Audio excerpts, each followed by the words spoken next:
Morning, everyone, excellencies, distinguished guests, dear colleagues, ladies and gentlemen. It is really a great pleasure that I welcome you to this webinar on smart villages as an innovative model to bring meaningful connectivity to, and digitally transform rural areas. In collaboration with the government of Niger, the Digital Impact Alliance, and several other partners. We have, Hani, can you hear me? Yes. Okay, sorry. Something glitched on my machine. Oh, we can hear you. Yes. Okay, perfect. As I was saying, in collaboration with the government of Niger, the Digital Impact Alliance, and several other partners, we have developed a blueprint for building smart villages. This comes at a time when the issue of digital empowerment of rural communities has never been more important. The ongoing COVID-19 pandemic has dramatically underscored the value of connectivity and the important role that ICTs play in maintaining supply chains, supporting business continuity, and also in improving our resilience in the face of crises. As we know, we're very far from a world where all communities have the ability to leverage the advantages of digital technologies and to harness their powerful development potential. Even today, around half the population lack any connectivity at all to the internet. And of course, this situation is particularly dire in rural communities in low and middle income countries where individuals are estimated to be some 40% less likely to use mobile internet than urban dwellers. These same communities are also more likely to suffer from many other developmental challenges that the current COVID-19 pandemic has only exacerbated. And globally, the incidence of extreme poverty is 3 times higher in rural regions than in cities, while the shortage of the health workforce is also doubly acute. These communities also suffer from greatly reduced education and employment opportunities, heightened risk of food insecurity, and increased vulnerability to climate change. And as the UN Specialized Agency for Information and Communication Technologies, ITU has the mandate to promote universal connectivity and to facilitate and accelerate the attainment of the SDGs by putting digital at the very heart of global development and human rights. Our new Building Smart Villages blueprint outlines an innovative and scalable whole of government approach to transform villages into smart villages and to bring meaningful connectivity and SDG-related services to disadvantaged rural communities. This blueprint was co-developed with Niger's National Agency for Information Society, and the Smart Villages approach has been piloted in Niger. I'm greatly encouraged that we have seen so many other countries that have already stepped forward to say they're considering deploying similar projects, and we're going to hear a little bit more about that later today in our discussion. Building on the experiences of Niger and on the lessons learned through numerous similar projects, our blueprint advocates for a fresh approach that takes into account and addresses the common bottlenecks that impede the implementation of scaling many digital innovations in remote areas. And today's webinar is designed as an introduction to the Smart Villages approach. I hope it will also serve as a platform for exchanging ideas and experiences, as well as exploring opportunities for launching smart village projects in different parts of the world. We hope that today's discussion will add value in your own plans and projects, and we really look forward to hearing your thoughts during the discussion today. And with that, Hani, I hand back to you. Thank you very much. Thank you very much, Mrs. Bogdan, for this introductory remarks. Actually, this webinar is co-hosted also with the government of Niger, and I would like in that sense kindly invite His Excellency, Mr. Ibrahima Gimba Seydou, Minister Special Advisor to the President and Director General of the National Agency of the Information Society, ANSI, in Niger, and who is championing, and he is one of the visionary about the smart villages, and he's championing this initiative in Niger to take the floor to share his vision and perspective about smart villages. Mr. Seydou, you have the floor, please. Thank you, Annie. Excellencies, dear Doreen, dear colleagues, good morning or good afternoon. Thank you very much for actually giving us this opportunity to all be together during this special moment to present and discuss an initiative, a project, I think that is there to all of us. It's not a coincidence that maybe this is happening now. At least that's what I would like to think. This is a journey that we have embarked on some years back. When we kind of took a minute, sat down and tried to really see how could we better address our development challenges. Because what we have seen was that since our independence in the early 1960s, many things have been done for little result. I mean, we're still quote unquote poor. We haven't really achieved the goals, the ambition that we all had, especially when it comes to service delivery. So that's when we decided, based on our own environment, our own challenges, and our own capabilities, to see if we could find another way, an innovative way to addressing those development goals. We naturally look at technology, ICTs. We have seen and noticed that in many countries, especially in developing countries, when mobile services were deployed, there has been some sort of transformation. And that was a good indicator for us. But then we took a deeper look and realized that most of those services basically were deployed only in certain areas. And there was an imbalance in the way the services were provided, on the cost of services, and then on the various capabilities technology could offer. So in Niger, we have decided, based on that, to really embrace technology. And some initially were thinking that we're taking a risk. Actually, the biggest risk for us would have been to continue to do the same thing. We say, let's look at that third way. Let's look at our challenges and let's look at how we can really focus on tech for good. Niger is a unique country. You will tell me that every country is unique. I agree. But maybe Niger is more unique in some ways. Niger is the only country that I know of, at least in Africa, that has a very low population living in urban areas, particularly in the capital city. Niger has only 6 to 7% of its population living in the capital city. And out of a population of 23 million inhabitants, barely 1.6 million live in the capital city.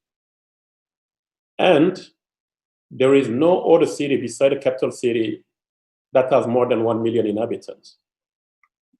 Meaning we are really, really rural. And meaning also when you look at really the size of the country, the low density of the population, that the cost of delivering services in Niger is just too high per the traditional way of delivering services. So that's where we come up with this idea of really connecting the unconnected, but connecting the unconnected, focusing on a few things. One, to have a citizen-centric approach, and two, to have a service delivery approach. And to make it in such a way that citizens, wherever they are in the country, big as more than 30 times the size of Switzerland, where you guys are, most of you, was going to be also at the center of our approach. There started, let's say, the thoughts around village for us. How can we make it fast, efficient, sustainable? How can we make sure that the other thing that I forgot to mention was Niger is the young country on earth. How can we have a medium long-term perspective where leveraging on that connectivity, leveraging on that service delivery, we can scale up this youth. We can position ourselves in such a way that we are able and capable of delivering services to the population wherever they are. And I'm very pleased really to, and I would like to thank once again the ITU, particularly the BDT, for believing from the very beginning and for joining forces with us, because we have built this together. At no time the ITU nor the BDT has told us that we were just not reasonable, that it just didn't make sense. On the contrary, I think there was the exact ambition or the same will and dedication from ITU than within the Niger ecosystem to make it a reality. And that's what we have been doing for the past 2 years. Through the ITU, we have been able also to bring on board many other UN agencies. And more importantly, I think the combination of, let's say, the team that we built around us has helped also gather the Niger government approach. We had many seminaries, technical sessions, teams from the government, from the local ecosystem, the startups, from also some of the ITU, friends from ITU, from all over the world, have joined us, have traveled to Niger, have participated in the integration lab that we organized last year, and have really been our ambassadors throughout, across the world. And I think that was what has translated into this blueprint, which I'm sure is just the beginning of a new journey for all of us. It is our combined contribution, ITU and Niger, to the community. And we are definitely committed to take it to the next stage. As I mentioned, and the ITU knows it already, we are scaling up. So we're going to scale up the number of villages. And actually, I was going to say, because of the COVID-19, I think we really have seen how important it was to be connected. Imagine what the answer to this pandemic could have been should all the villages been connected already. It would have been much easier for us, much efficient. So we don't want to lose that opportunity. We're seizing the moment to scale up. And then also we're seizing the moment to bring more partners on board. I'll stop here because, as you know, I can speak for hours when it comes to smart villages, when it comes to Tech for Dev. But thank you very much. And I look forward to hearing from the other colleagues, and more importantly, to engaging in this long journey to which we invited all of us. Thank you very much. Thank you very much indeed, Mr. Saido. It's always a pleasure to hear you and your vision and your enthusiasm. And I think this is what really drove ITU from the beginning. And I do remember the first time you came to Geneva and you presented this vision. I think it was clear that we have to accompany you. And 2 years later, you see it's growing, and we really hope that it converts into even a movement, Smart Villages movement. So maybe I would like to set the scene more to this webinar after the 2 introductory remarks. I would like to project 2 minutes video just to put us in the context of the smart villages. And this has been shooted in Niger, and it gives just a sense of how a smart village can look like in reality.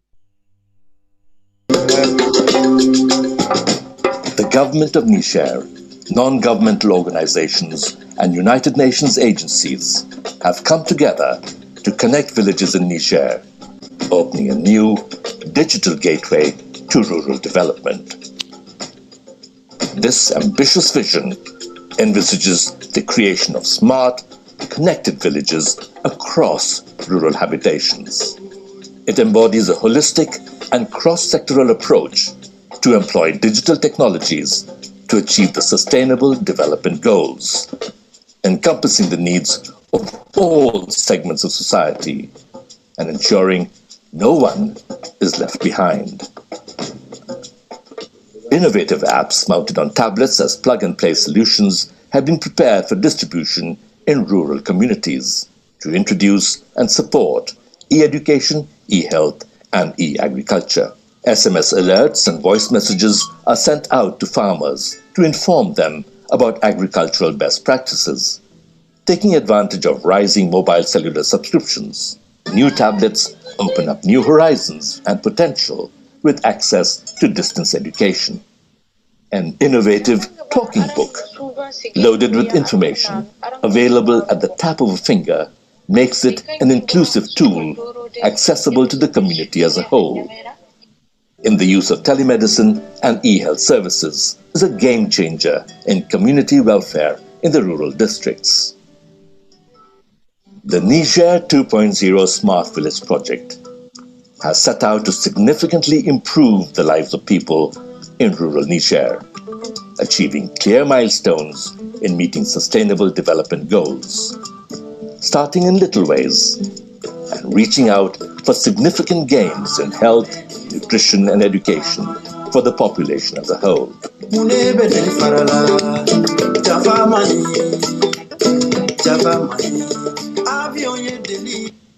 Okay.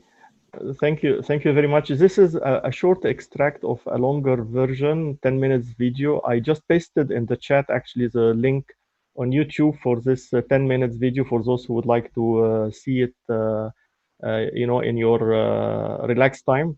It's an effort, a joint effort for many agencies as well, and one of the agencies will be speaking today, which is FAO, but also WHO, UNESCO, and UNDP and UNICEF, of course, with many ministries from the government.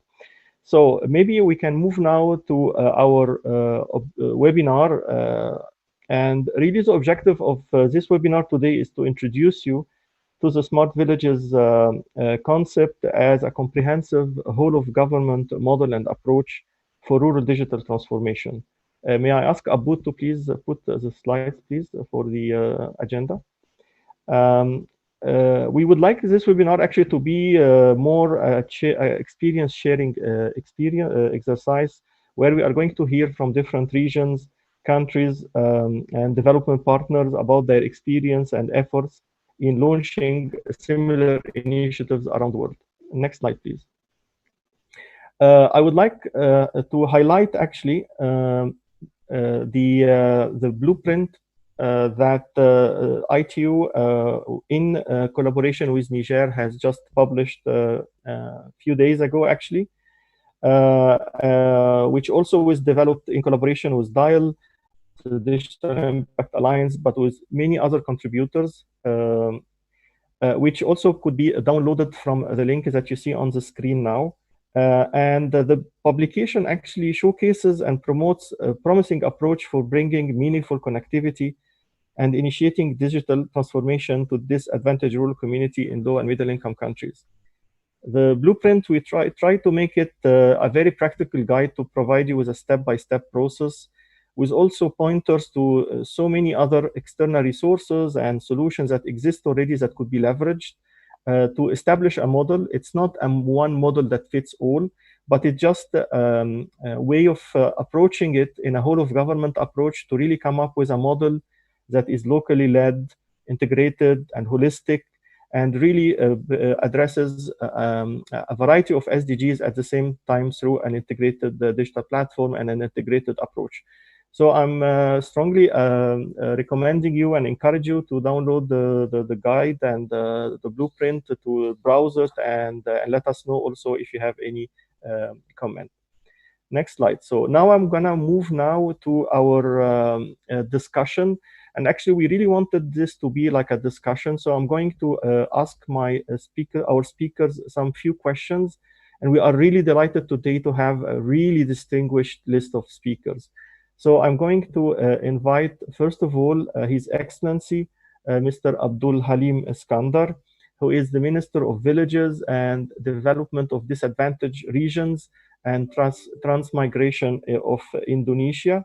And Mr. Iskandar will share with us the vision of the government of Indonesia about smart villages and how it can improve access to SDG-related digital service for rural communities. So I'm asking our virtual meeting assistant, to put the presentation slides from Indonesia, and I'm kindly giving the floor to His Excellency the Minister to provide his speech. Thank you.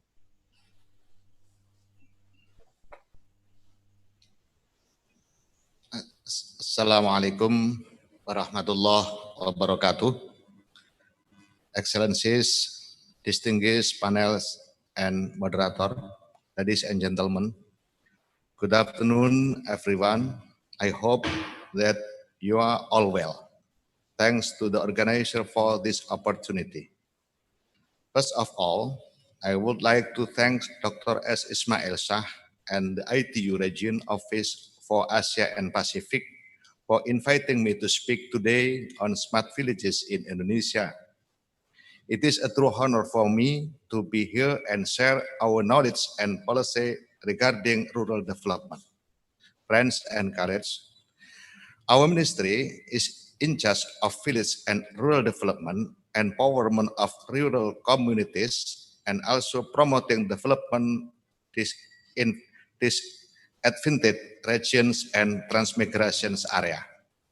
One of our programs for rural development is smart village development to increase productivity and economy in the rural areas. One of the main instruments is the village fund. For the past 5 years, the government has disbursed more than $230 million to support rural development. Next slide. Next slide, please.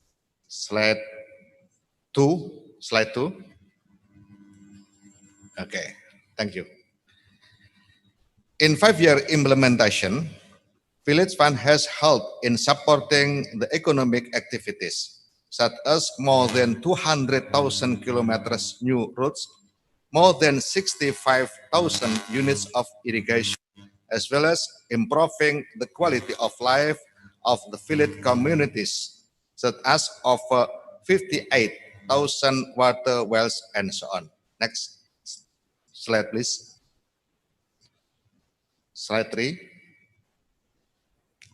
Slide 3, please.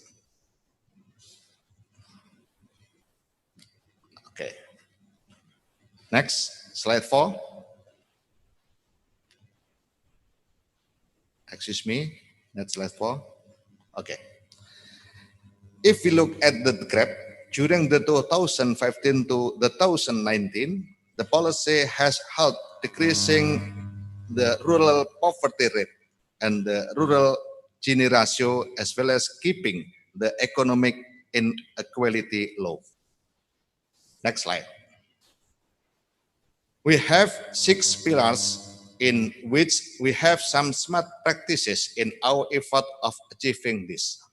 The first, the implementation of Smart People Village in Purbalingga in Central Java to help build the capacity of hundreds of village youths, especially in digital marketing. Smart Filling. Next slide. Smart Living in Kupang and Bali to give faster and better access to health and medical assistance. Next slide. Smart Environment in Cibatu, West Java was bank system where the community can turn their waste into money. Next. Smart Government in Punggul village in Bali. They implemented a digital village. Also, almost 300 villages in East Lombok already developed village information system just to ensure transparency and data disclosure. Next, Smart Economy in ND, East Nusa Tenggara, to shorten the supply chain to give better than fair price to farmers and consumers. Next slide, slide 10. And Smart Mobility, in collaboration with PT Pos Indonesia, has provided delivery services to remote villages in various parts of Indonesia. All the pillars show how the ministry have tried to localizing to SDGs down to the grassroots level of the rural community. Next slide. Yes, we know not all SDGs have been achieved, but we will keep striving to achieve the remaining SDGs. And ladies and gentlemen, Allow me to use this forum to encourage all of us in optimizing our rural development ICTs. Excellencies and colleagues, rural development is challenge in every country. Smart village is wonderful concept to resolve various issues. Smart village program is also in line to SDGs and help rural areas to develop as well as reducing poverty at the same time.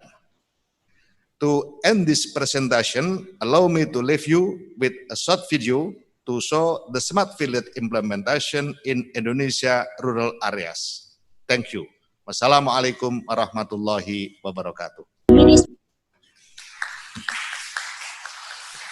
Thank you very much, Mr. Minister, for your inspiring and visionary talk.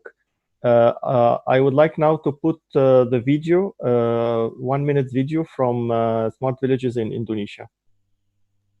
The Ministry of Village highly committed to optimize village potential through smart village approach. Environmental management with the use of valuable waste processing. Economic empowerment by village-owned enterprise or BUMDES. Doctor on call for more responsive rural health services.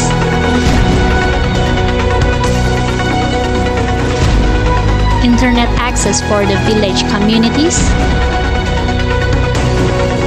Public service innovation using self-service machines to ease administrative process for the communities.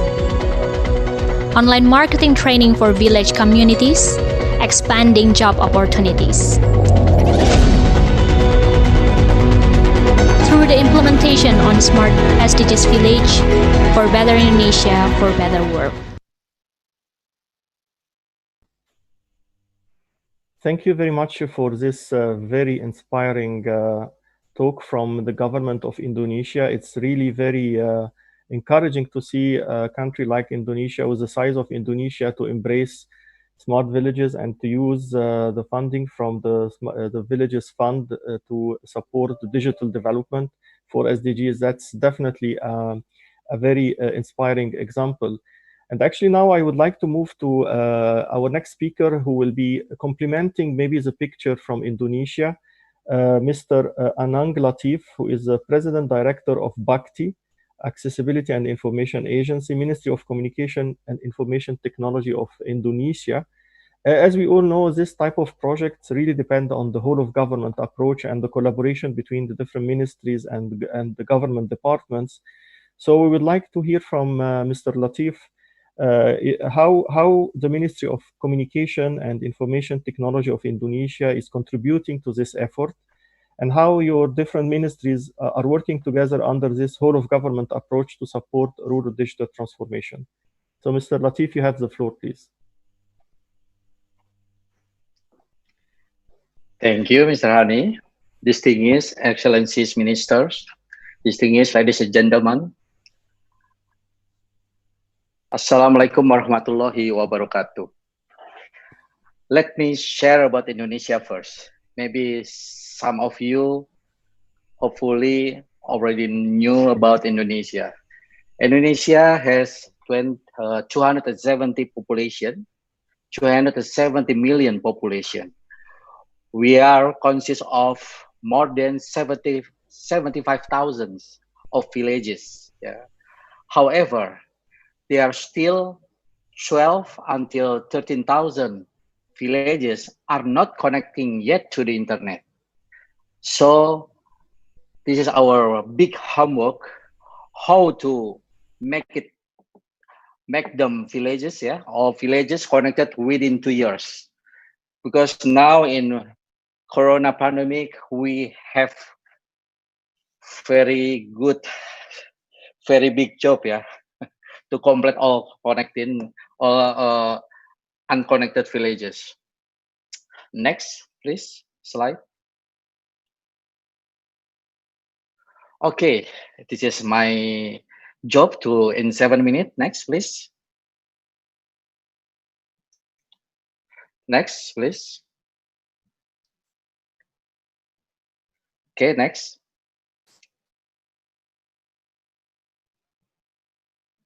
Next, please. Okay. Our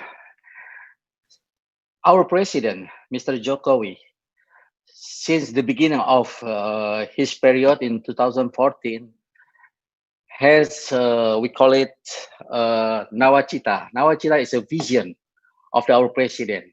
One of his visions, he wants that the people of Indonesia who live in the marginal areas, borderland, outermost islands, as well as isolated areas, to feel the presence of the nation, to taste the result of development, and proud to be the citizen of Republic Indonesia.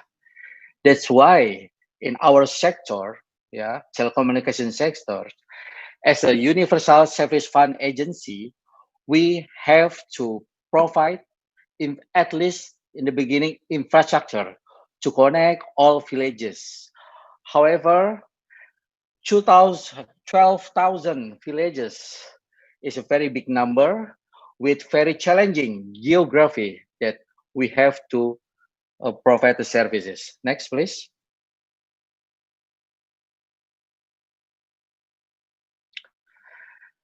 Yeah, our presence was beginning at the 2006 that there are new regulation, there are new policy that the contribution coming to the operator is coming from some percentage of the gross revenue telco operator given to the government, and that's why Bhakti has been born in 2006. We had very good experience since 2006. We were starting the programs, we call it top-down approach programs. We are really struggling within 10 years to running this program. That's why after 10 years in 2015, we make some new policy to combine between top-down approach as well as the bottom-up approach. Until now, after 5 years, this program seems can be accepted by the people, especially people from the village. We try not only people from the government, the central government, but we try to involve people, especially local people, to involve within this project to develop ICT in their villages. This makes them proud, to involve within the project of the government, from the government. Next, please. Yeah, Bhakti has 5 main programs. The 4 programs are focusing on infrastructure, but we also develop, we call it ecosystem programs. We believe that we cannot just let the infrastructure internet to the people without any ecosystem. This is very dangerous in our experience. We have to accompany the people in the village with some positive, at least positive application, positive content, as well as literacy to the people. As we need to believe that the people can use internet in a positive way. Next, please. Next. We believe that broadband connectivity is impacting multi-sector of people's lives. The role of the Bhakti, in the villages, we try to have an orchestration in the village. We try to involve all possible stakeholders, such as first our partner, internet service provider. We try also to boost our partner village-owned business entity, we call it Bumades, as well as local government. We try to involve other ministry and institution to join this program within the village. This, from our experience from 2016, 4 years ago, this will help us to give better result instead of we are coming to the project alone without any stakeholders. Next, please. Not only that, yeah, government in the starting from 2006 have give some experience, yeah, just give subsidy to the people. But now we are trying to help the people how to have self-sufficient broadband internet connectivity, starting that we provide some infrastructure. Yeah, we try to we provide some possible media such as fiber optic, microwave link, as well as Wi-Fi link. Then we help the people to understand, yeah, how to implement such like digital services like digital economy. We give some capacity building to the people, and the third stage we have to monetize, yeah, introduce monetization to the digital economic growth for the people, so they know how to use, yeah, the benefit of broadband internet connectivity. The key is we make the program for the people, try to give some lesson on how to have self-sufficient broadband internet connectivity. Next.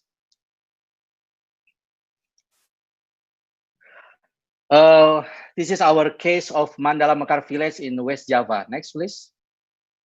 Maybe I have 1 minute.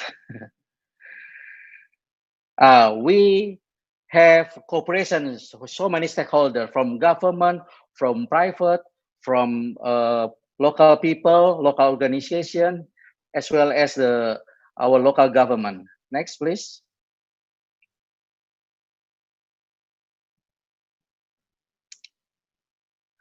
Okay, the people now understand in the village that they can provide the connectivity such as the network, yeah, in the village. Yeah. They build their own tower, they build their own system, they learn how to make a network within we call it areas of village. Yeah, they become we call it a standalone community. Yeah, without any big support from the government. They can having sufficient internet provision. Next.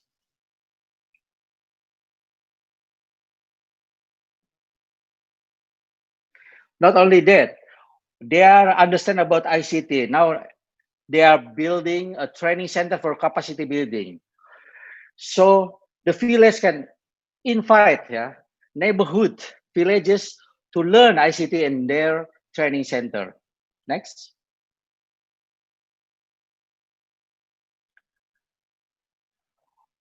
Not only learning about the infrastructure, daily economic activities. ICT support the transfer of knowledge and skill in livestock raising. We can see the people now, government in the beginning can support how to breed, yeah, sheep in the village, so they can access market. They can how to give us healthy food for the sheep, yeah, and they know how to cover if they are getting sick. Next.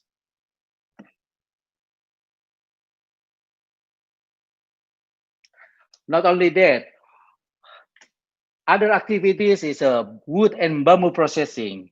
Yeah, they know how to manage, to provide, to make other value from the resource, from the woods. Yeah, they know how to sell, they know where to sell, and they understand how much the price from every resources. Next.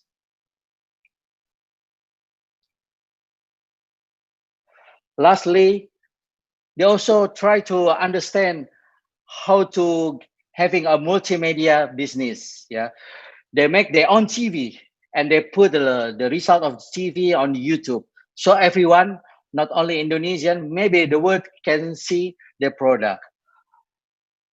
Lastly, I can say from our experience, to build smart villages, it's really depending on the how smart leaders, yeah, in the shape in the village. This is very important. Yeah. Without any smart leadership, there will be no smart village. Thank you, Hani. Thank you very, very much, Anang. It's really very interesting to hear from two different government ministries how they are joining forces for the same objective. And I think it's quite interesting, actually, what you just shared about this top-down and bottom-up approaches, and also about the use of Universal Service Fund. I think those are very good examples, and how you are aligning so many different partners. And I think a project with this size, with this vision, is absolutely impossible to implement without these types of collaboration. I see some questions on the chat that will definitely share all those materials on the webinar webpage with the recording. We are going also to send you the link for all those who have registered. So don't worry, you will have the materials. I'm also encouraging you to put your questions for the speakers in the chat. We will be monitoring the chat, and maybe if we have time at the end, we are going to ask some questions at the end for our speakers. Talking about money and funding, I think the big question is who is going to fund all those big initiatives. And we are happy to have two development banks actually with us in this presentation. And we would like to start with Tara Sharafuddin. Tara Sharafuddin, who is the Senior Social Development Specialist in the Europe Central Asia region at the World Bank.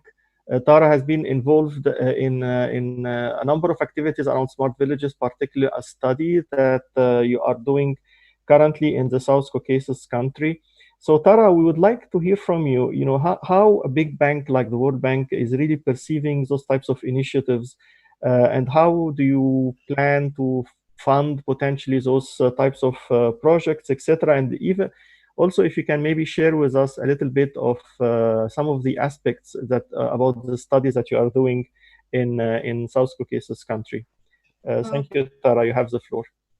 Thank you, Hani, and good evening, good afternoon, and to everybody. It's good morning for me, and greetings from the World Bank in Washington, D.C. Hani, I would actually like to share my screen to show a few slides, because everybody is showing slides. I was asked not to, because we have developed a spatial framework that would be very interesting for other policymakers to see. So basically, to answer your question, how do we see smart villages? We feel that smart villages is the way to rediscover, rethink, and redesign rural spaces to close the spatial divide that exists in every country, irrespective of their growth, between the availability of infrastructure and services and economic opportunities in urban areas and rural areas. But as people know about smart cities, but we believe that rural areas need technology even more than urban areas to bridge the greater distance from markets and lower densities. We believe we cannot copy paste smart city approaches into rural areas. So we have to define and customize depending on each country's where it is on its development path. So as a part of the study, we've looked at smart village approaches, the whole of government smart village approaches across the world. And so we have 5 or 6 countries that are leaders in this. We heard from Niger, but slightly up as a lower middle income country. My own country, India, has its own national digital villages program. And then you have Korea and Japan, and you also have the EU. Each country or each set of countries, depending on where they are, their approaches are different. We heard from what Niger wants. India wants a certain level of basic services in all its villages. It also wants its villages to be part of a digital economy. Azerbaijan, which is a higher middle income country, wants economic diversifications, more balanced growth, employment generation for its young population. but also efficient use of resources. And in Korea, where rural populations are declining, it's more about how to take care of the older population and to attract young people back into rural areas. And in the EU, it's some of this old depopulation and demigration, but also the Green Deal, the circular economy, the bioeconomy, and depending on various this. We see smart villages as consisting of 3 key pillars: smart infrastructure and services, smart businesses and livelihoods, and smart governance. But cutting across these is, as you mentioned, it's a whole of government, multi-stakeholder, multi-disciplinary partnership. So you go from individual efforts to dynamic co-creation and collaboration. One thing that's missing, and all policymakers know, is there's no data in rural areas. So we want to go from smart databases to data-driven innovation. And we also want to go from just digital literacy to digital empowerment and digitally based innovation. The difference that we bring slightly from the approach is that we see smart villages as a marriage of spatial development, because we believe that every country has areas that are leading or lagging. And we need different approaches to the ones that are lagging behind. The second thing that we believe that it should be about inclusive digital transformation, and this we have in common with what Niger is trying to do.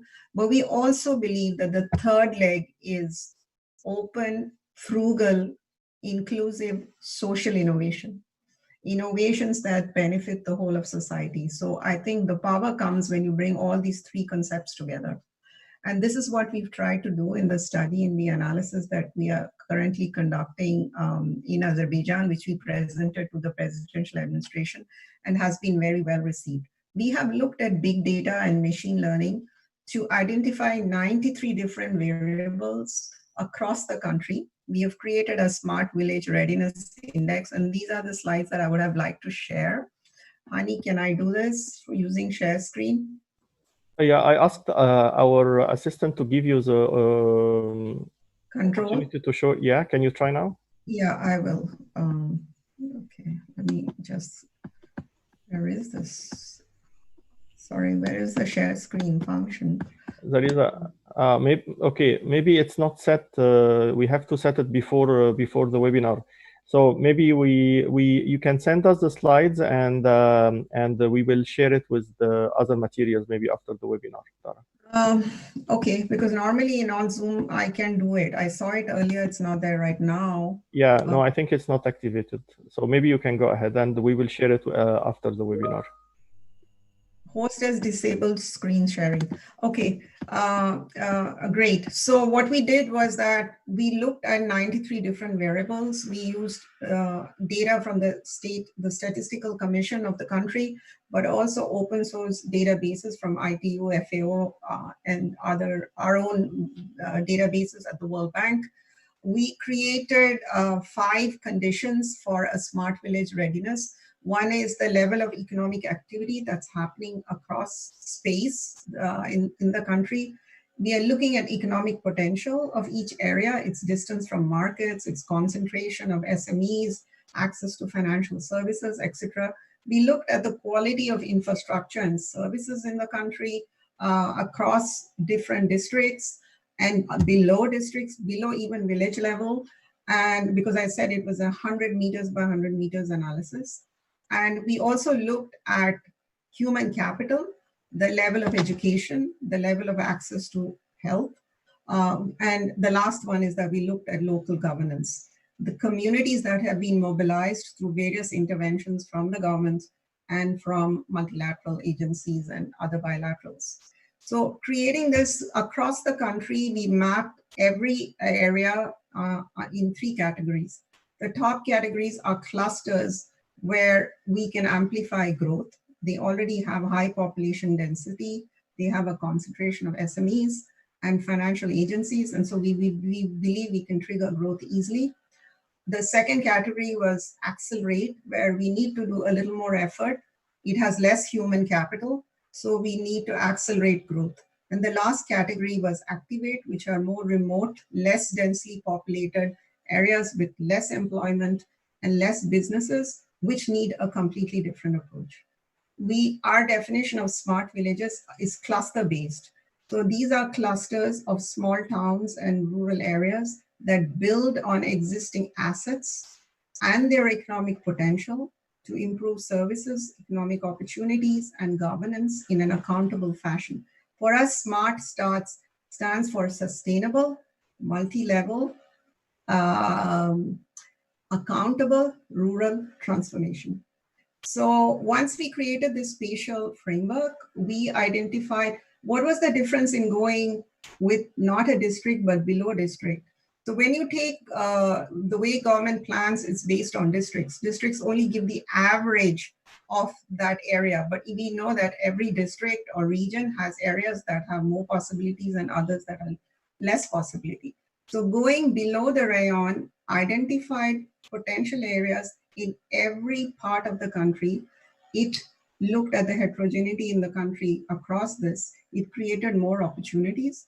And right now, like Niger, we are developing a roadmap for a smart village program. And you asked about funding. Part of it is, of course, the needs assessment, which is what we have just done with fieldwork. First, we created the spatial framework. Second, we identified the clusters and we did fieldwork in them. We came up with some basic services and needs across the rural areas of Azerbaijan. We are now looking at how do you create an ecosystem for inclusive digital transformation and open social innovation. How do you create the funding through a rural transformation fund that brings private sector together, like in the case of Indonesia, and brings government, but also impact investors, multilaterals. Azerbaijan has a strong diaspora in Russia in particular. How do you engage with them?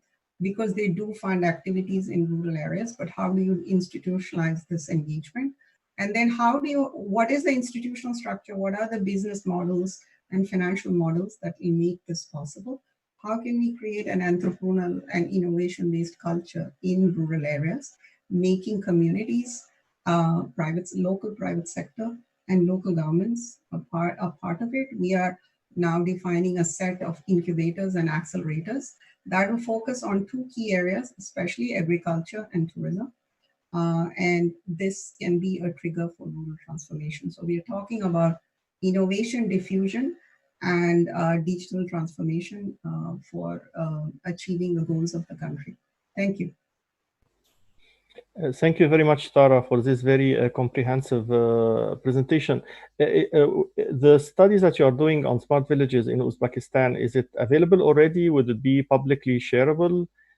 Because I think it provides a very good complement to the blueprint I just mentioned to provide this type of socio-economic type of macro level analysis that can really feed into the design of the model itself. So I think it's extremely important component that needs to be, at the national level. So I'm just wondering whether your study will be shareable and if you can maybe tell us how we can access it. Sure. At this moment, I have a presentation on June 30th of the roadmap. And we are now putting together the draft of the study, and the study will be available.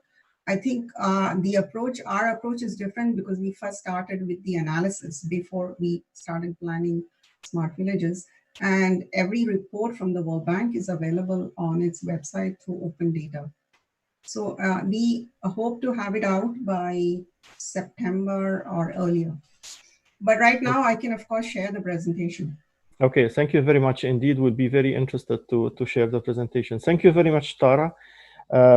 Conscious of time, I would like to move now to our next distinguished speaker. We are very glad to have with us today Mr.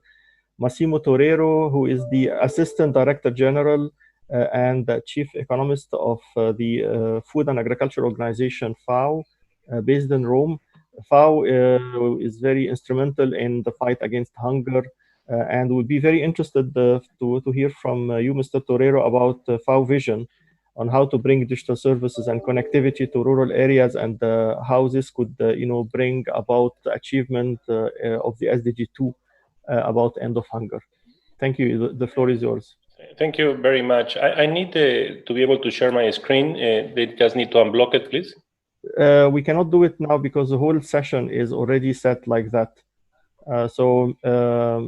We can share materials later on, but we should have pre-planned it in advance. It was requested in advance, but in any case. So let me do the presentation I was trying to do. So essentially, what we were trying to present is several elements. First, what are the promises of the digital technologies? What are the realities? And what is to be done? And what are the basic conditions that needs to be met? And look carefully at the challenges and the key principles for digital rural transformation and some examples of what is happening in terms of digital transformation.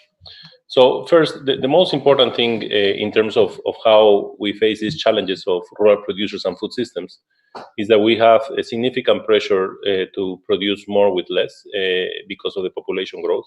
And at the same time, we have a challenge, of course, of sustainability, of climate change and natural resources which are being degraded.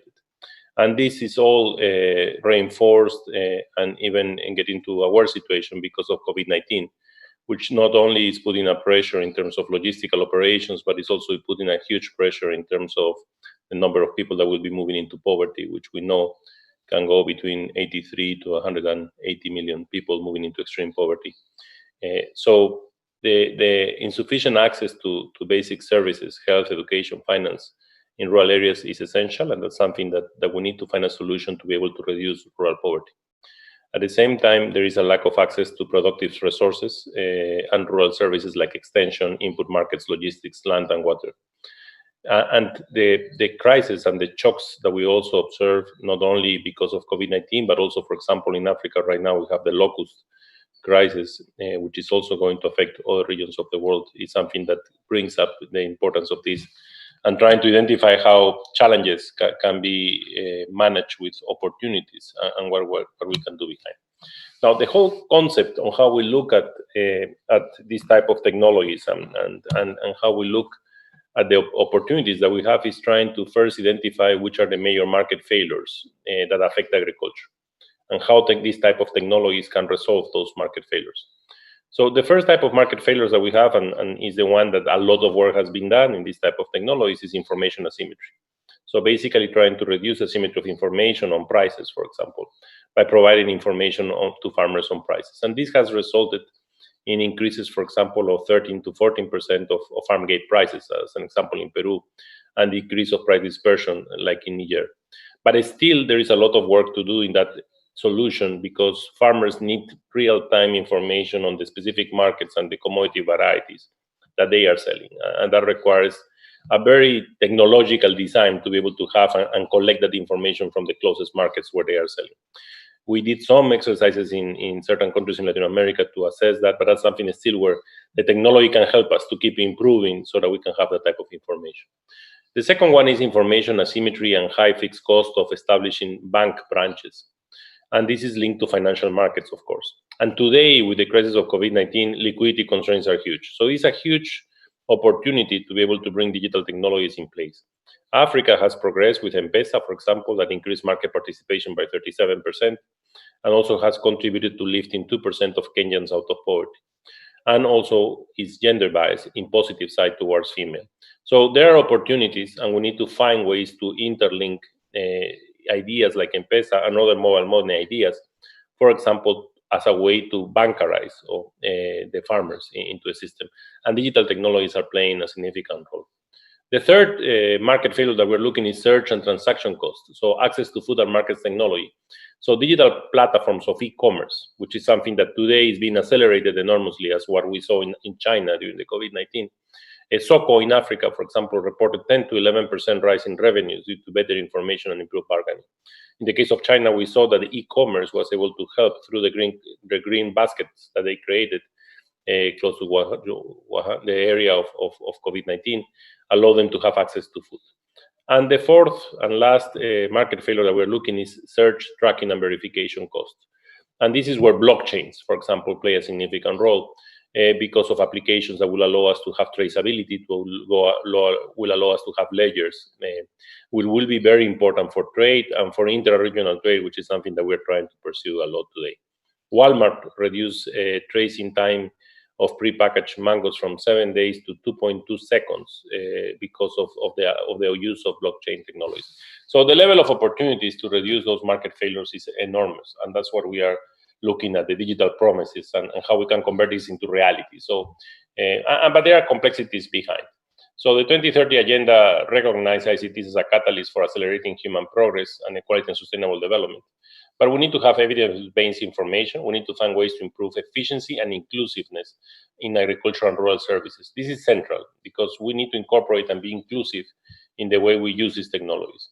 We need to be more efficient and transparent in agricultural value chain systems, and we need to integrate a holistic approach to rural transformation, and of course, creation of jobs. And that's one concern, because the way we are observing the things are moving right now because of what we face in the last months is a huge acceleration to automatization and a huge acceleration towards robotics in agriculture and rural areas. And the parallel or the image of the labor force, the labor supply, is not yet ready, because the automatization was not moving in developing countries at that velocity, which we are observing now is going to move, and it's starting to move.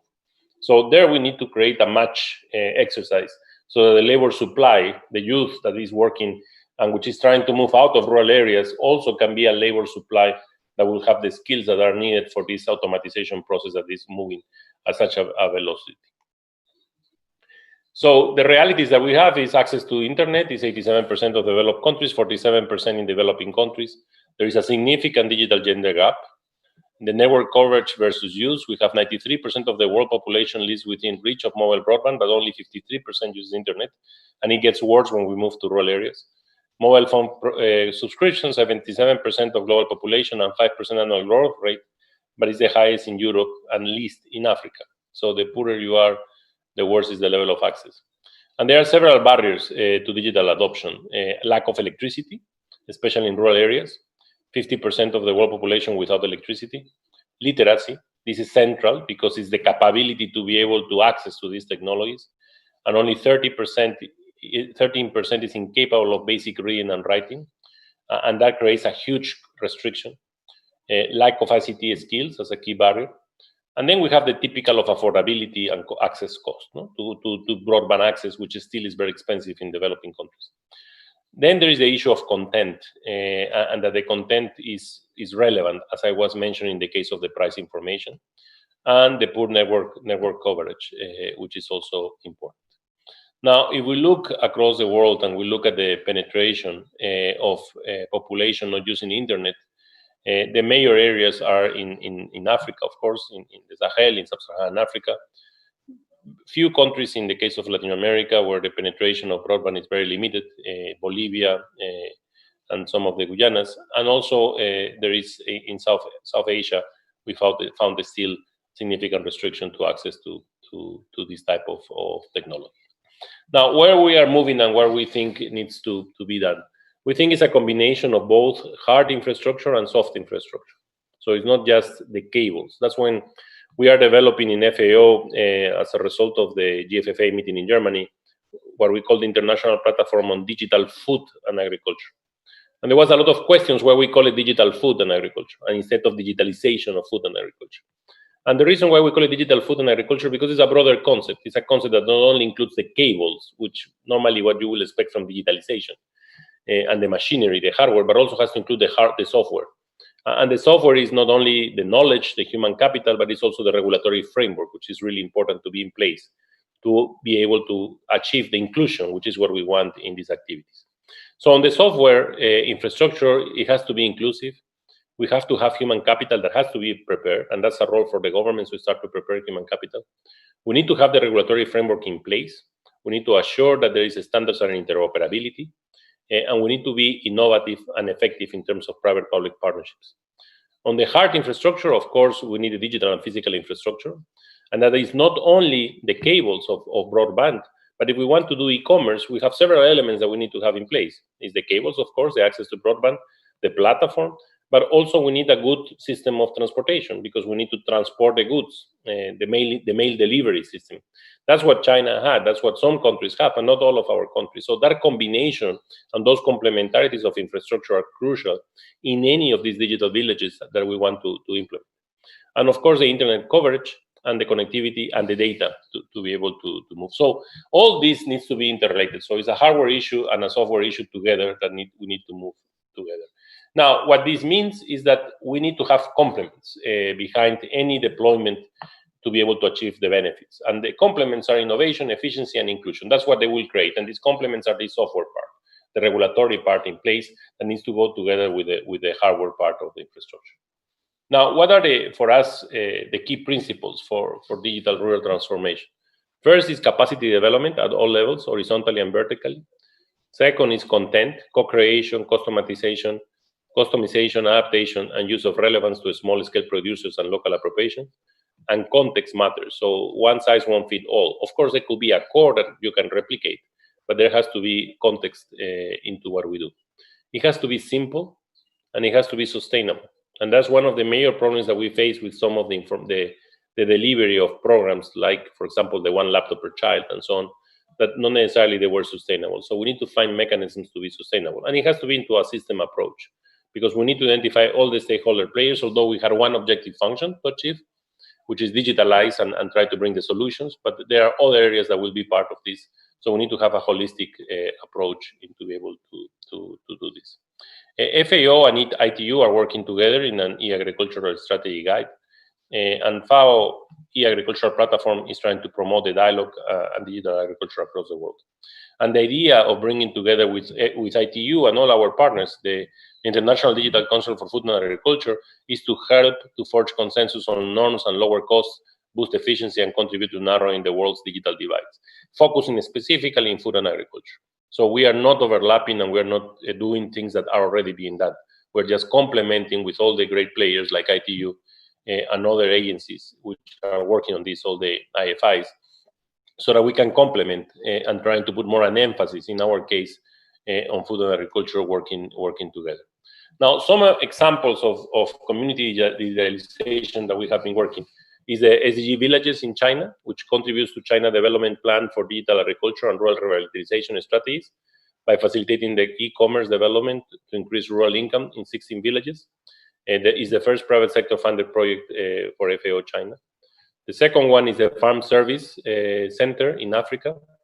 It's a one-stop shop offering input, seeds, fertilizers, crop protection, products, and veterinary supplies and services like crop price information, veterinary advice, financing and trade credit, and equipment leasing to up to 20,000 farmers per location.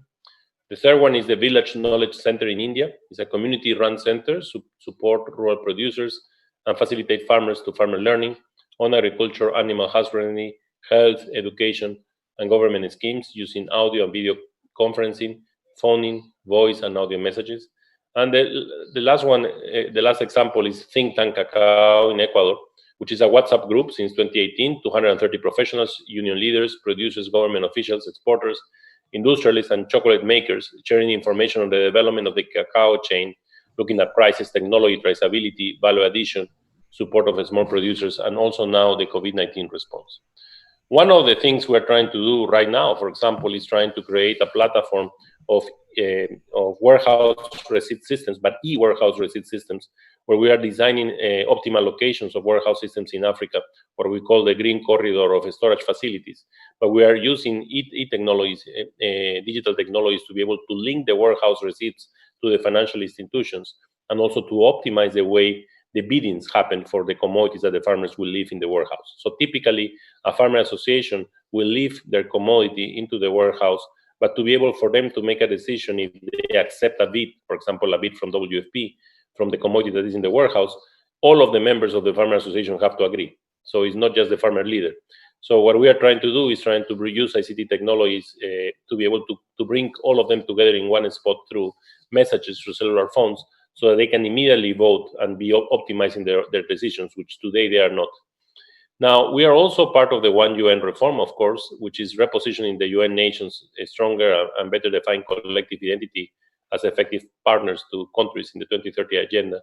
and the One UN and Digital Transformation, which is trying to bring ICTs into the UN reform and the UN transformation. So for us, this is an option and a way to push forward solutions, and digital villages is a way to do it, but we need to take into account the system approach and take into account all the different challenges and elements of content, capability, and cost access, so that we can achieve the benefits of these technologies. Thank you very much. Thank you very much, Mr. Torreiro, for such a very comprehensive presentation, and thanks for reminding us all about the system approach, but also keep it simple and sustainable. I think those are very important things not to forget. And apologies for the misunderstanding. Will be very interested, actually, given the richness of your presentation, to share the slides with the other materials. And apologies again for the misunderstanding. Now, we would like to move to our next speaker, but also at the same time, I'm a bit cautious about the time. So I'm kindly asking all the next speakers to really be very cautious about the time, 6 minutes per speaker, please. So we're gonna move, and I would kindly ask Ms. Kate Wilson, who is the CEO of the Digital Impact Alliance and a very close friend to ITU, if I can say, a close partner as well. We worked a lot on several things. If you can maybe, Kate, share your insights about the importance indeed of this adoption of whole of government approach, and how we can, provide some recommendations to country on, embarking on national digitalization initiatives and digital transformation to make sound digital investment decisions. Kate, the floor is yours. Thank you so much, Hani. Massimo reminded us how far we still have to go. And I was reflecting on that a bit this morning, but I also wanted to talk a bit about how far we've come, particularly as we reflect back to both the presentations from Niger and Minister Seydou, as well as the two presenters from Indonesia, a country very near to my heart.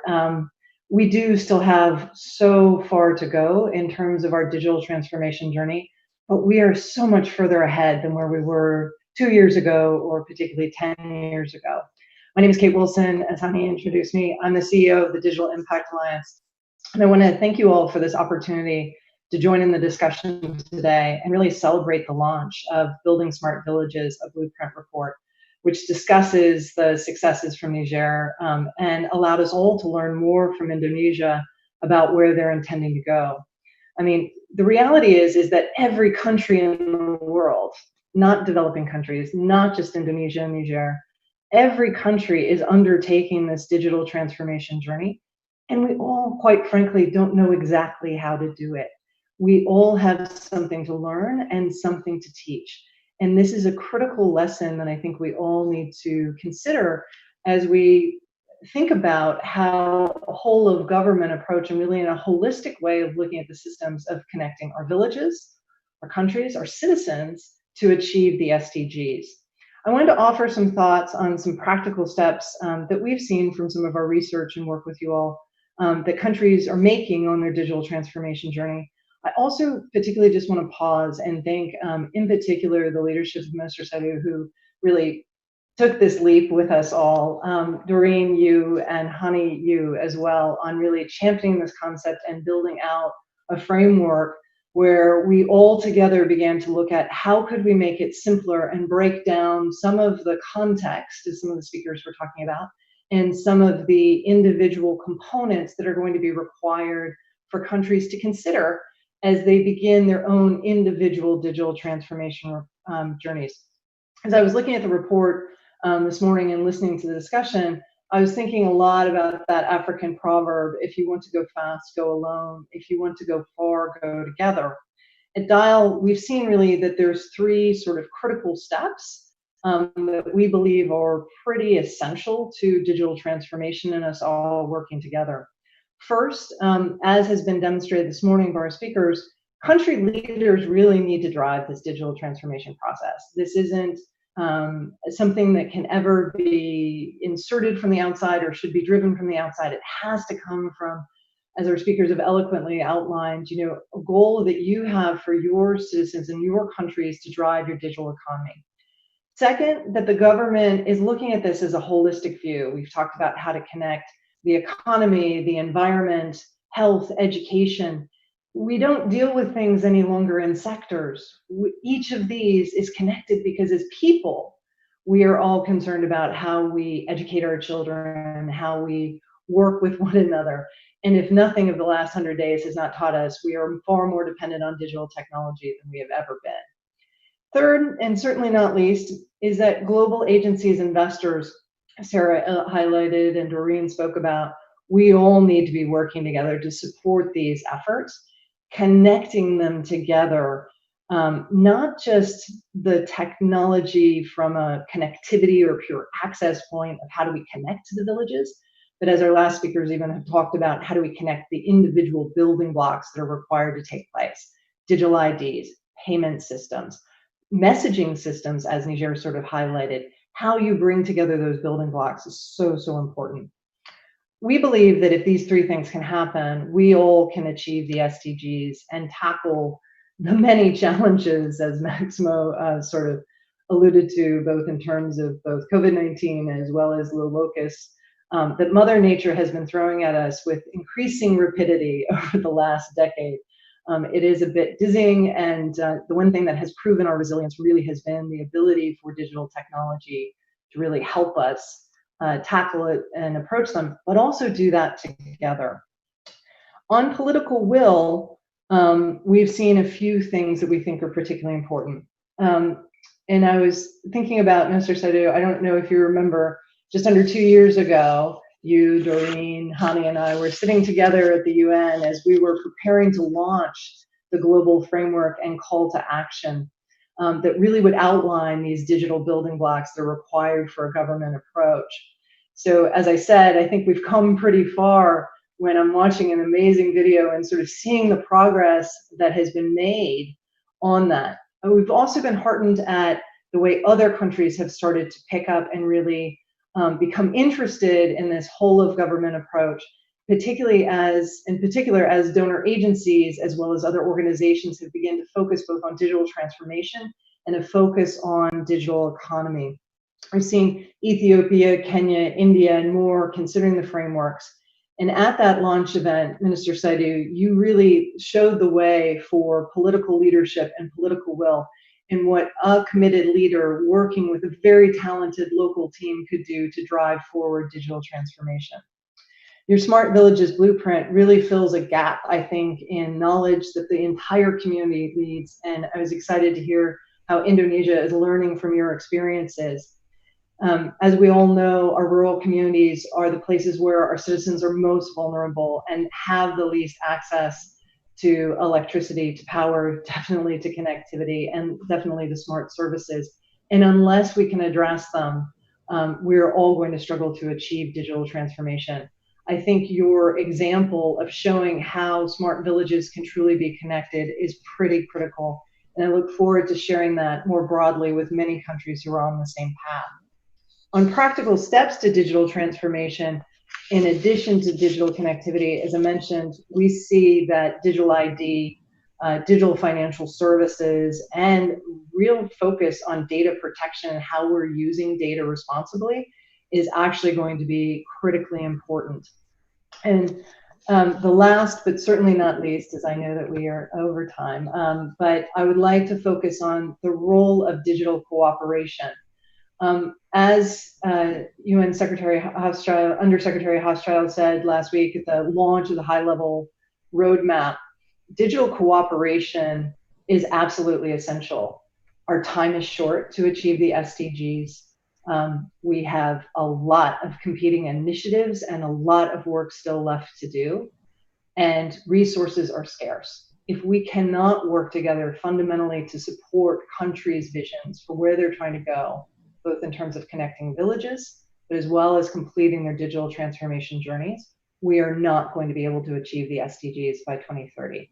I look forward and am excited about the partnership that's offered both by these types of calls and our work with the ITU and many of you, and hope to stay connected after this. Thank you all so much. Have a wonderful day. Thank you indeed very much for all your good recommendations. I would like now to move to our next speaker, again from another a very important development bank, Mr. Sibish Bhattacharya, who is the principal infrastructure specialist in the Pacific region of the Asian Development Bank. And Mr. Bhattacharya, I would like to also get a sense from you about ADB approach in terms of how you see the value of connecting rural villages and bringing digital service for SDGs, and how particularly you see the Pacific Islands, for example, can benefit from similar initiatives for rural digital transformation. And just please a reminder to please stick to the 6 minutes. Thank you. Yeah, thank you, Hani. Hello to everyone. It's a pleasure to be part of this seminar. I'll briefly start with the work we have done so far in the Pacific region. Although our experience mainly in the Pacific region, but I'm sure you people would be easily related to the problem and challenges that exist in the rest of the world. It's very similar in nature. As we all know, Pacific Island countries are very small, isolated, and very much dependent on the outer world. So robust communication is a critical factor for their economic development. But unfortunately, what we have seen, and still now seeing, some of these countries are having lowest internet penetration so far. And the main reason behind that is the cost. So even today, some of these islands are paying 30 to 50% of their average GNI, gross individual income, for the communication. So, and the upfront cost to improve the communication infrastructure and the low demand in these countries prevented the private sector to chip in with their investment. That's the reason these countries came to the development partner like ADB, World Bank to support them. And we invested in so far 6 submarine cable infrastructure to improve their connectivity. And we could see it drastically changes the complete pricing structure, the quality, and definitely the demand for more and more bandwidth. So far, we have connected only the main island of these countries. It's because mainly the demand and the cost structure can support only the population in the main island. But we cannot ignore the outer island. In this case, we have to refer the outer island as a rural community, because in this case, they are isolated islands and with very minimum population living there. But the challenge we are facing connecting them is, again, the country itself is small, so low demand, and an isolated small outer island would have even less demand for internet. So financial viability plays a critical role. So we cannot just go ahead and install another submarine cable to connect a small island. It's not going to be a financial viable solution and not sustainable at all for that community. So we are looking at different opportunities to connect them. One of the way we have connected some of the islands is like packaging it with the main submarine cable infrastructure during the implementation. So, for example, in countries like Tonga, we extended the main cable into their outer island, and definitely World Bank was one of the financing partner for that. In other cases, a small island in North Pacific called Kiribati, they have a outer island 2,000 kilometers away from their main island. So again, a cable from the main island is not going to make any sense for that small community. So we took the opportunity for a passing by private sector implemented cable and trying to connect them now. So there are various models, various cost recovery structure we are trying. Some of the cases we try to even capitalize the operational cost for next 15, 20 years.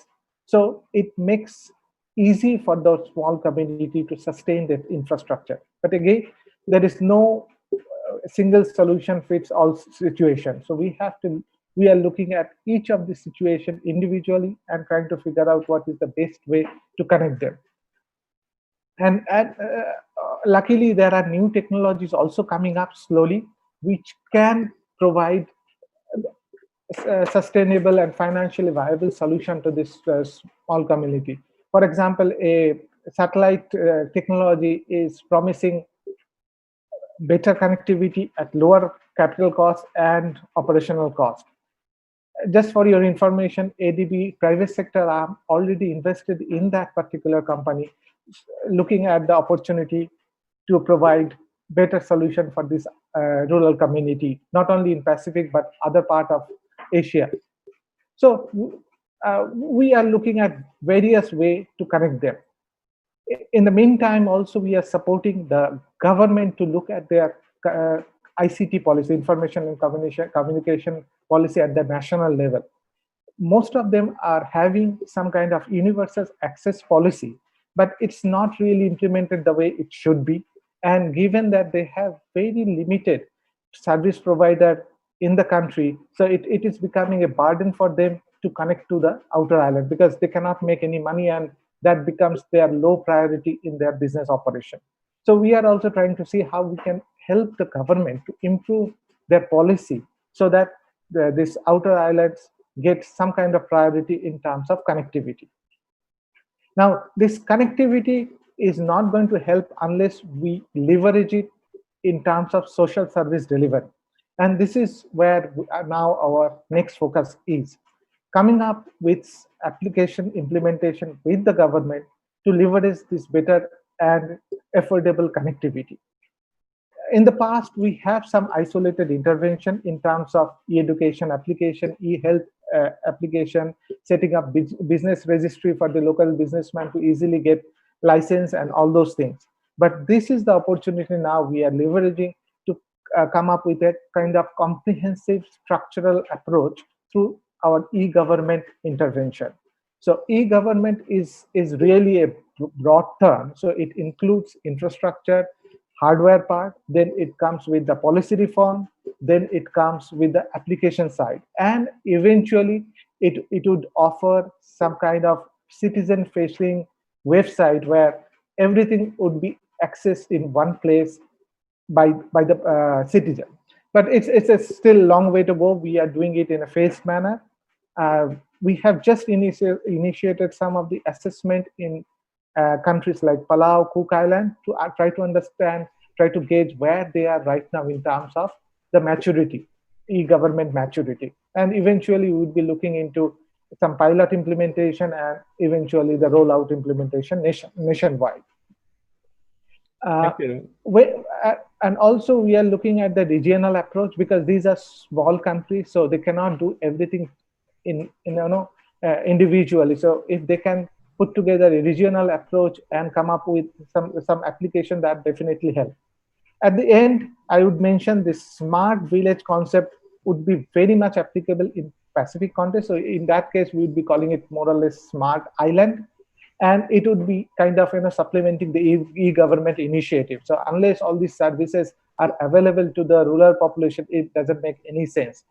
And at the end, again, I would remind one more thing that we have experiencing in all these small countries, that digital transformation is critical part, but this is not the only part.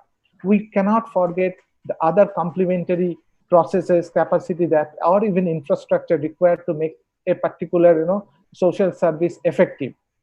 With that, I'll stop here and happy to answer it if there is any question. Thank you very much, Sepesh. And we know that the time is short, so we really appreciate all the great insights that you have shared with us. Now I would like to move to Sonita Groth, who is the Deputy UNICEF Ventures and the Innovation Fund Manager at UNICEF, and also again another close partner to ITU, as Sonita is co-leading with ITU the GIGA project, which is a very ambitious project to connect schools.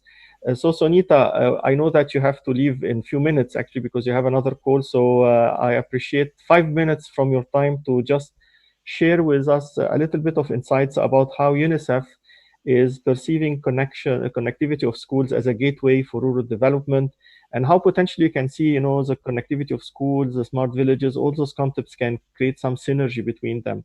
And 5 minutes, please. Thank you. Sure. Thank you. Just making sure you can hear me clearly. We can. Fantastic. Thank you. So thanks so much for the invitation to speak, Hani, today on behalf of UNICEF, and I guess to some extent also on behalf of GIGA, the joint partnership between UNICEF and ITU that aims to connect every school to the internet and every young person to information, opportunity, and choice. And I do hope that you and all your families are keeping well during what is still a very challenging time for for many of us. So with UNICEF's focus on children and young people, we are, of course, particularly concerned about the impact of lack of connectivity on this age group. And to be unconnected in a digital world is to be deprived of opportunities to learn, communicate, and develop skills that are not just critical for now, for that age group, but sets them up for a lifetime of opportunities in the 21st century workplace. And what we've already heard, but I did want to reemphasize again, is that digital exclusion really mirrors and risks exacerbating long-established inequalities. And that's part of what UNICEF has focused on in its work around access to digital solutions and connectivity. So we see young people out of school, those living in remote areas with limited infrastructure, and women and girls in particular being especially vulnerable, since the lack of access and proficiency can further reduce opportunities that they're already excluded from. We actually have seen that the internet user gender gap has grown and is particularly vast in these developed countries.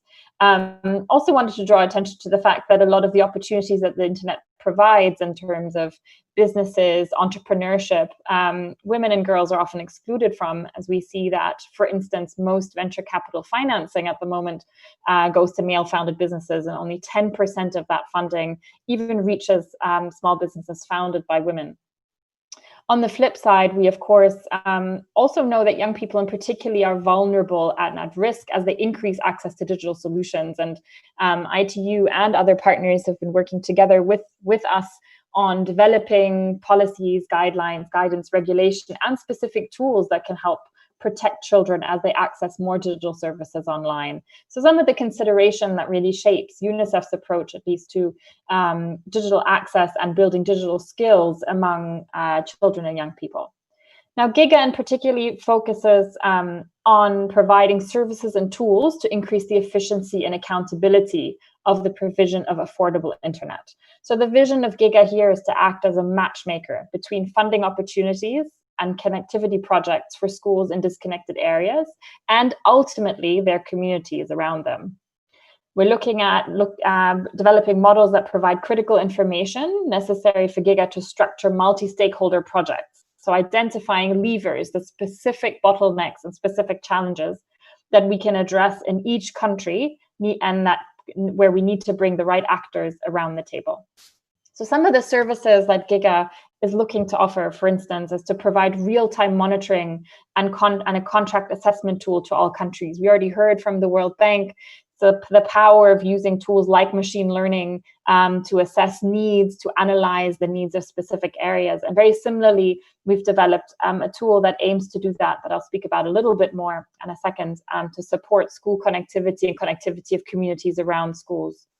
We're looking to deploy public and private capital in various countries to create profit and drive positive social outcomes by connecting new users. Again, I found it very interesting to hear the speaker from Indonesia speak a little bit about the places where private and public capital has to come together to look at where there are incentives for the private sector, and in other places where maybe the return is less so, and we need to look at public capital to incentivize the scaling of connectivity through new kinds of models. So the work of GIGA is currently focused on 3 regions and 11 quick start countries, and we're very pleased that Niger is one of the countries we've already started working with very closely, looking at the moment at data collection and developing machine learning models to map school locations and connectivity status. We've already also started exploring various financing opportunities and hope that really GIGA is able to add value to the ongoing efforts that His Excellency is leading in Niger through the Smart Villages initiative and beyond. I wanted to give just a few examples to illustrate a little bit where we see this added value happening that GIGA could possibly provide, and look at where we've leveraged new tools. And again, this is not in any way specific to urban areas or connected areas, but really looking to bring in areas that so far have been excluded or maybe neglected from connectivity efforts. For instance, we've been able to use machine learning and satellite imagery in Colombia to identify 7,000 unmapped schools that were unknown to the government registry in the past. In Kyrgyzstan, we've been able to connect about 700 unconnected public schools and actually generate savings of about $200,000 per year in the country. And what we're seeing here is that because we're suddenly being able to see schools on a map, which previously didn't exist, the government of Kyrgyzstan was able to renegotiate contracts, lower the rate that they were paying for connectivity, which lowered overall cost of the service provision. Of course, we're faced with a new challenge, and in the post-COVID-19 world, the need for connectivity is all the more clearer. We are dealing with supporting communities with new ways of skills, new ways of collaborating, new ways of getting paid. And so while GIGA has, of course, taken this focus on schools, we now have to look, as children are out of school, at the communities around them and how we connect them. Schools remain a unit of measurement, a way of tracking and accountability, but really the aim is to provide connectivity to the communities around them. Which brings me to my final point around the important pillar of digital public services and goods that are provided on top of that connectivity, and that ultimately are the services that actually bring value to communities that are connected. We heard about some great projects already and initiatives as part of the Smart Villages initiatives, and I'm really looking forward to see how we can tie in those services that have been developed with the scaling of connectivity through GIGA. UNICEF is, in addition to being a partner on GIGA, we're also hosting the Digital Public Goods Alliance, where we're focusing on identifying, assessing, and making available digital solutions that are built as public goods in particular. So in this case, by the virtue of the license that they are placed under, they're easily adaptable, scalable, and can generate and capture value for local companies and organizations. And here the aim is to facilitate direct and free access to everyone by creating an internet top-level domain populated only with safe and valuable digital solutions. And that will hopefully also allow, through the exchange of value, for those who have developed and used these solutions. So over time, we hope that there are increasing opportunities to really leverage some of the solutions that have been built and already been tested and scaled through the Smart Villages initiative, and really capture those for countries and our quick start countries under GIGA as we look to scale not only connectivity, but value-add services that are being provided on top of that. So thank you so much, Hani, for the opportunity to speak a little bit about GIGA today. And I'm looking forward to questions. I unfortunately have to drop off at this point, but I'm sure we can channel those together, and you will probably be able to answer any of them that come up. Thank you. Thank you very much, Sonita, indeed, for your time. And thanks also for the partnership with UNICEF. So we are already over time, and we still have two very important speakers, but we'll try to do this in 10 minutes, 5 minutes each. So it's a challenge. And to be able to achieve this challenge, I'm going to wave to say one, which means 1 minute left for the last two speakers. I see already Mike Lubin laughs. Sorry for that, but you know, it's a very passionate topic probably, and there are a lot to say. So without further ado, I'm going to move to Mike Jensen, who is the Internet Access Specialist at the Association of Progressive Communication, which is a very active NGO in setting community networks. And I think we covered the private sector, not the private sector yet, the governments, the banks, but also there is a huge role for the civil society. And I would like to hear from you, Mike, on the experience of your organization on bringing rural connectivity and setting up those community networks. What kind of lessons learned we can learn from that, and how we can sustain those types of community networks? And I'm going to wave you one, which means 1 minute left. Thank you. Thanks very much, Hani. Appreciate the opportunity to share experiences here. ABC, for those who don't know, it is an international network of NGOs. We have ITU sector status and ECOSOC registration. So we act a lot in the policy spaces around improving access to ICTs. But we actually emerged in the era before the internet in 1990 to try and help civil society organizations make use of what we saw at that time, before it was called the internet, electronic communications and telematics.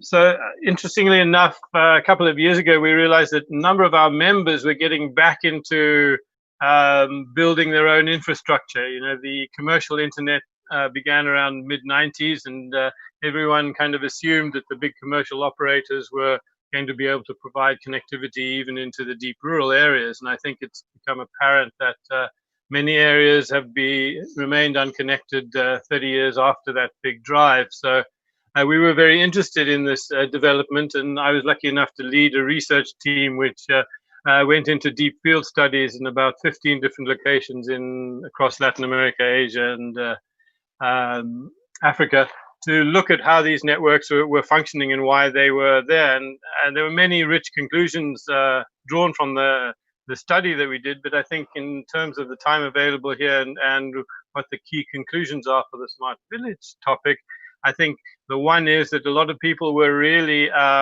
taking the initiative into their own hands to gain access to this incredible tool of broadband internet connectivity. But at the same time, they were having to battle regulations at the national level and lack of support and awareness about what they were doing.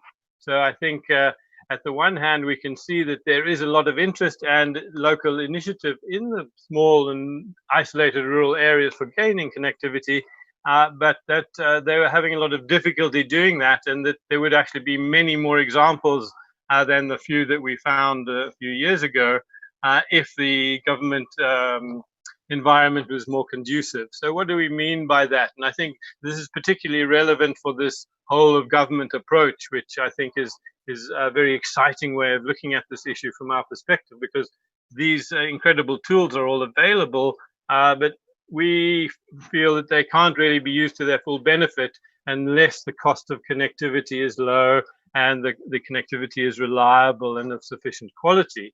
So how do we achieve that from a government perspective? I think at the local level, as has been mentioned in Niger, bringing the local citizens together in a citizen level approach is a primary driver for allowing them to make their own decisions about what sort of connectivity can be provided and to build the kind of sustainability and buy-in to a particular technical solution. But now those solutions are constrained because of the national regulatory environment. So we see, for example, very few independent mobile networks being implemented. I think Mexico is probably still the only example where there's been a social purpose license provided, which allows local authorities in the state of Oaxaca to set up their own low-cost mobile networks. At the same time, we see the lack of infrastructure sharing regulations means that broadband capacity, the upstream backhaul links that these villages need, is too expensive to use because of the high cost of the backhaul. So without really low-cost backhaul, we found that that was probably the single biggest cost factor in determining the sustainability of these networks.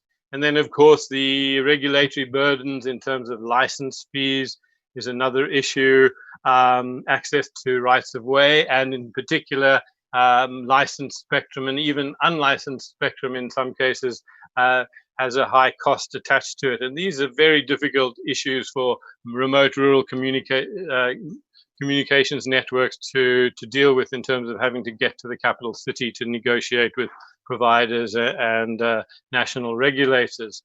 And then again, I think a key issue that we should not forget is open telecom data. So this means being able to know where the infrastructure is, the locations of existing towers, mobile coverage, and fiber backbones.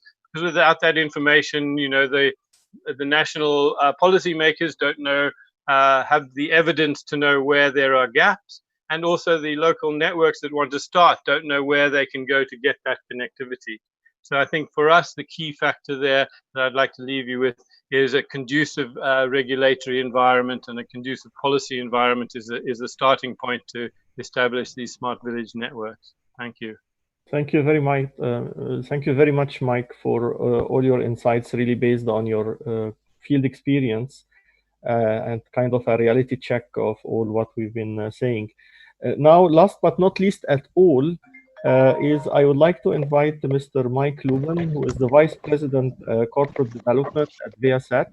Viasat is a leading telecom provider, and I think it was not possible to have this webinar without hearing the perspective from the private sector, particularly the telecom providers. So Mike, we are very glad that you are here with us today, and sorry for keeping you waiting. Can you maybe share with us again some insights from company experience about, you know, all this concept of bringing connectivity to rural areas, but also how we can make this connectivity sustainable? You know, this is a big question about business models. You know, from your kind of private sector experience, what are the business models that can really work in those types of rural? And you have 5 minutes, please. Hani, thank you very much for this opportunity to address this distinguished group. Over the last few weeks, the Secretary General of the UN issued a landmark report on digital cooperation, and we should thank the ITU and UNICEF for their being the co-champions of this landmark report. One of the pillars of this report was that there be universal broadband access by 2030 that is affordable and meaningful. So let me talk about technology with respect to the words affordable and meaningful. The ITU has issued a guideline that broadband connectivity costs no more than 2% of GNI per capita. If for the sake of argument, we pick a disadvantaged country that has a GNI per capita of say $600, like we could find in many locations around the world, that argues that we have to provide affordable connectivity at $1 per month. Now, this is something that really has not been done before. Even the cellular industry in the most competitive places still charge $4 or $5 per month for connectivity.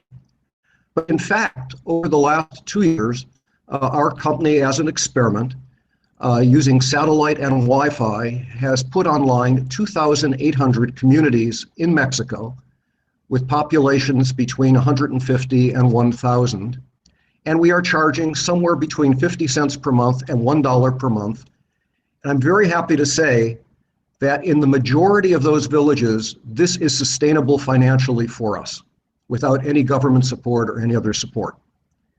So I believe that technologies are advancing so that combinations of satellite backhaul and Wi-Fi can address some of the most challenged communities. Now, what about meaningful? It's possible that we can have affordable connectivity, but how much data is needed to be meaningful?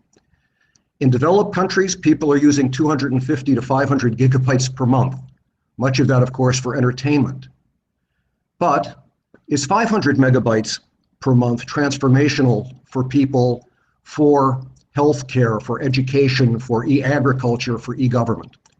An example is that we can provide a high-resolution video consultation with all of the vital signs and diagnostics from a doctor's office to a remote physician with 250 megabytes. So it's possible that we can both have affordability and a meaningful connectivity if we're very clever about what we decide is meaningful. So I think that we all know that for all wireless technologies, be they satellite or 5G, there are inherent costs of delivering gigabytes in those technologies. And to give some examples of differences, is that those prices based on those inherent costs are dependent generally on population density served, affordability, and the adoption rates. And I submit that even satellite backhaul that goes to a village with LTE probably only be sustainable by private enterprise in population densities that exceed 200 per square mile. And I believe, for example, Niger is about 49 people per square mile. Now, we can be sustainable with Wi-Fi in those communities, but there are advantages to using LTE as local distribution. And so we have to sort of divide the world between Wi-Fi and LTE based on population densities, or private enterprise will need some subsidy if one wants to go in a low population density village from Wi-Fi to LTE. And our experience is that LTE has some advantages.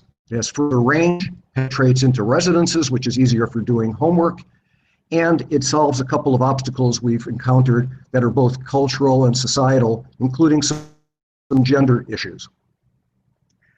So one of the things that countries could do to be helpful in the LTE expansion in these communities would be to make available to private enterprise spectrum that could be used for LTE at either low or no cost. And such an experiment has occurred in Mexico with a company called Altan and the government, and we believe that's going to be extremely successful, and we think other governments should look at that model because public-private partnerships can work with your model. What does one need to deliver meaningful gigabytes at affordable prices. It took a 1,000-fold advance in satellite technology to do that, and I'm happy to say that starting next year and continuing for the next 2 years afterwards, Viasat will have achieved that 1,000-fold improvement in the technology to be able to deliver meaningful gigabytes affordably anywhere in the world. 1,000 gigabit per second satellite can give 1 gigabyte per month to 150 million people. So one such satellite can increase global connectivity from 54% to 56%, when all of last year connectivity only increased by 1%. So we think we can make a dent in the connectivity gap in places like sub-Saharan Africa, where you have 445 million rural people, even in those in extreme poverty, which is approaching 800 million people globally, or those who can afford it, which is the vast majority of the 3.5 million people who are not connected. One of the contributors to high cost is a lack of power.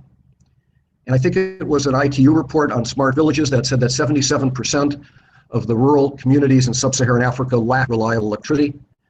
This is an area where Wi-Fi has an advantage over LTE by a factor of 4. The cost of putting LTE in for power is 4 times higher than for Wi-Fi. So again, it goes back to population density and whether governments or NGOs would subsidize the migration from Wi-Fi to LTE in those villages. Let me just say a few words about models. I think for a vast majority of the 46% of the world that's not connected, private enterprise can deliver affordable connectivity.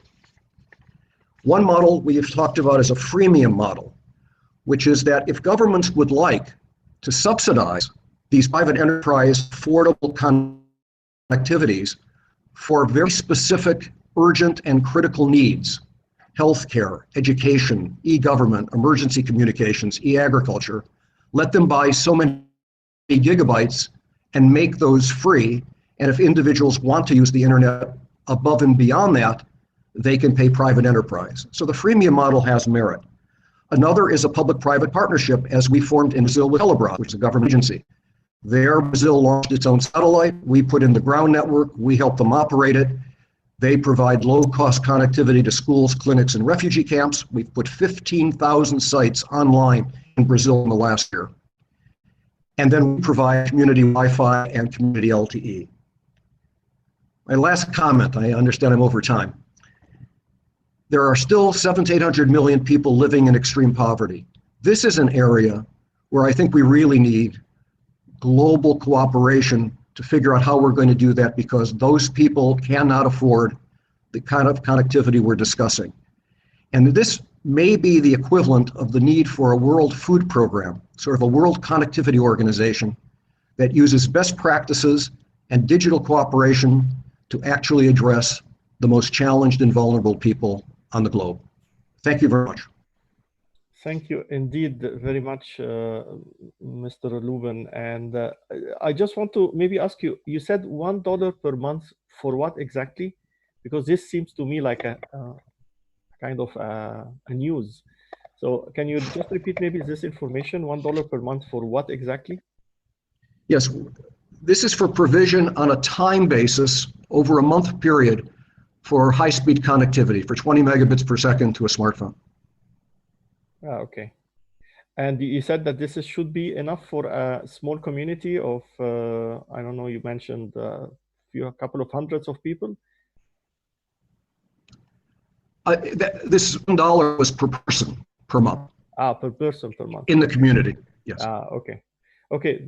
Anyway, I mean, it's still very, very low cost actually. And I think with this good news, I think it's a very nice, way to conclude our webinar on such a very promising development from private companies, by technologies that we can really bring the cost down to this extent. So I think what we've been trying to discuss here is just a model of how we can really do the digital cooperation on the ground together, because we see that this is something that is just a pretext, it's just a mechanism where it gives an opportunity for everyone to collaborate. What I personally like about smart villages that there is no place for competition. There is a place for everyone. It's win-win for everyone. So, and I think what we have heard today is amazing. And I think it's probably the discussion won't stop here. It's probably, I hope that this webinar started to make you think, you know, and inspire and dream about how can you do this in your country, leveraging what maybe the others have started to do. So we'd like really to thank you very much about, you know, your attention, and we are almost half an hour above the time, but I hope it worth the time. And I hope it left you with a nice and a good feeling where you're gonna sleep today. You're gonna dream about the smart villages, as I do. But I'm sure that you will, because I'm sure that you are all inspired and committed to the cause of you know, SDGs and connecting everyone. Thank you very much. And as I mentioned, we are going to send you all the documentation. And I hope that this you know, is just the start of a discussion and not the end of it. Thank you very much, and have an excellent afternoon or evening or night, depending on when you are. Thank you, and bye-bye.